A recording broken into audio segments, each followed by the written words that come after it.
Hei vaan kaikki Torkkelin opiskelijat ja Torkkelin väki. Tässä rehtori taas lempimaisemassaan meren äärellä juttelee teille.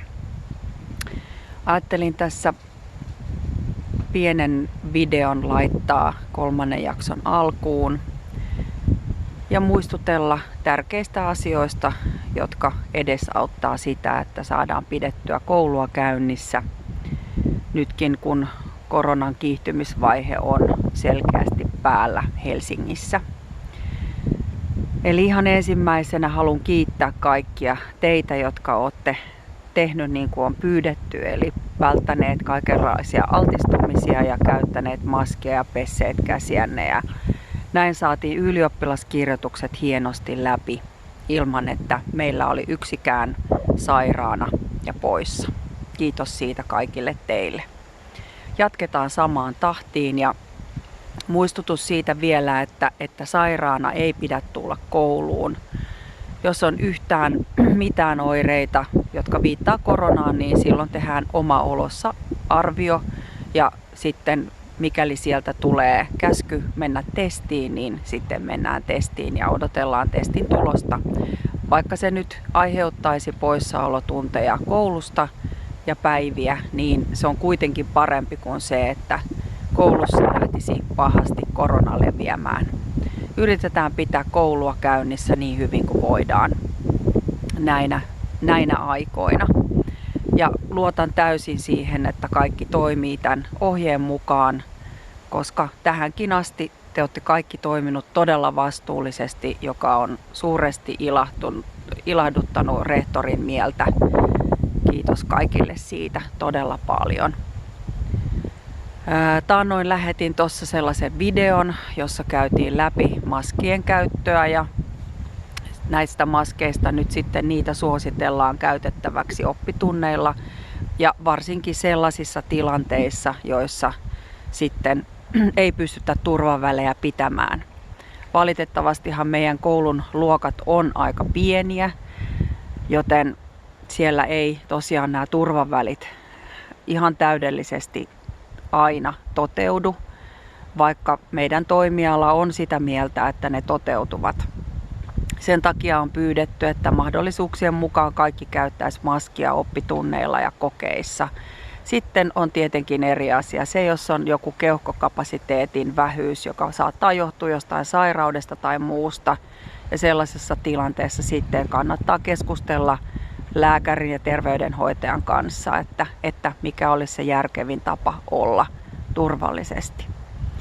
Opettajien kannalta maskin käyttö on aika mahdotonta koko oppitunnin ajan, varsinkin jos pitää opettaa koko tunti.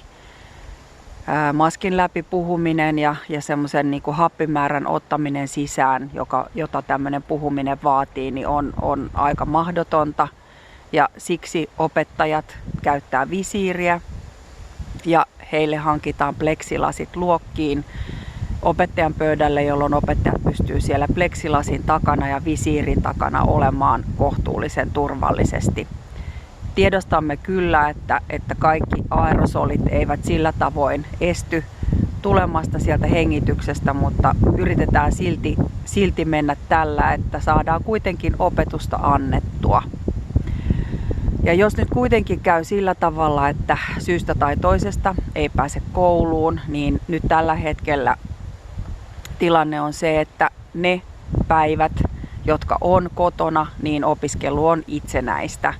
Eli sitten kysytte opettajalta, että mitä silloin tulee tehdä ja opettajat antavat sitten ohjeita.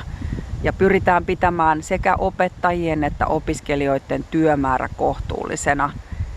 Eli ei teetetä hirveästi ylimääräisiä tehtäviä, koska opiskelijoilla on ihan riittävästi siinä puuhaa, kun itse selvittelevät sitä asiaa.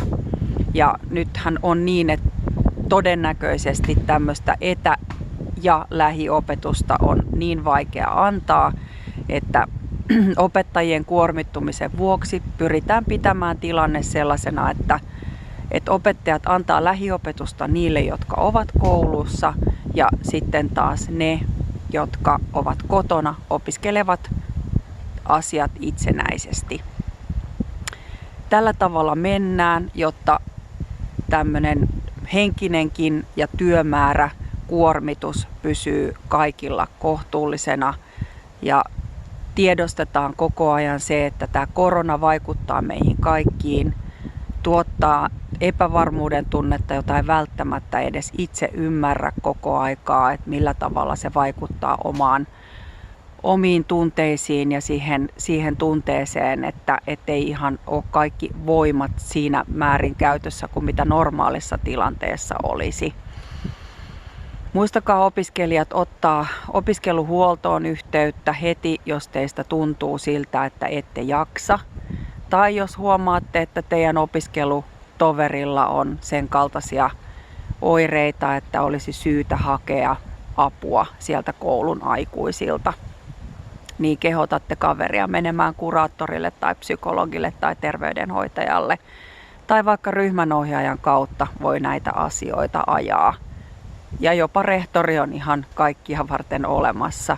Sama koskee opettajia, eli tunnustelkaa itseänne ja kaikki me ollaan sen koronan keskellä ja yritetään vaan nyt jotenkin yhdessä selvitä tästä. Rehtorina mä sanon, että me ollaan kyllä kouluna selvitty niin hyvin tähän mennessä kuin on mahdollista ja siitä kiitos kaikille. Tsemppiä tokan jakson alkuun, taisin alussa puhua 3. jaksosta, mutta nyt on kyllä toka jakso vasta alkamassa ja kaikille halauksia ja hyvinvointia ja terveyttä ja jaksamista.